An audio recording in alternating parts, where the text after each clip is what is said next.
আসসালামু আলাইকুম বন্ধুরা, আজকে আমি আপনাদের মচমচে মাছ ভাজা করে দেখাবো। তো এখানে আমি 2 পিস মাছ খুবই সুন্দর করে ধুয়ে আঁশটা যাই ছিল ওগুলো ছাড়িয়ে নিয়েছি। ধুয়ে পানিটা শুকিয়ে তারপর রাখছি মাছ দুটো। তারপরে এর মধ্যে আমি 1 চামচের মতো হলুদের গুঁড়া দিয়ে দিব। হলুদের গুঁড়াটা দেওয়া হলে এর মধ্যে আমি আরও 1 চামচ মানে পরিমাণ মতো লবণ দিয়ে দিব। কারণ শুধু মাছ ভাজা তো, এটা তো আর আমি অন্য কিছু করব না, তো লবণ বেশি হয়ে গেলে আবার সমস্যা হয়ে যাবে। তো পরিমাণ মতো লবণ দিয়ে সুন্দর করে মাছটাকে মাখায় নিব।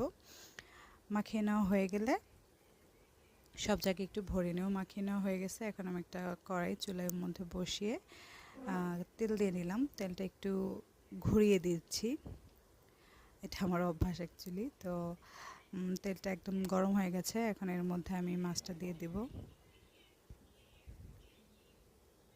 আমি 2টা মাছই দিয়ে দিলাম। এখন সুন্দর করে মাছগুলোকে কড়কড় করে ভেজে নেব, মানে একদম মুচমুচে করে ভেজে নেব। এর মাঝে আমি মাছ দুটোকে একবার উল্টিয়ে দিলাম। এভাবে একটু বারবার উল্টিয়ে পাল্টিয়ে ভেজে নিলে মাছটা একদম মুচমুচে হয়ে যাবে। এই মুচমুচে মাছ ভাজা গরম ভাতের সাথে খেতে খুবই মজা। তো আপনারাও ট্রাই করে দেখতে পারেন। তো এর মধ্যে আমি কিছু শুকনো মরিচ দিয়ে দেব।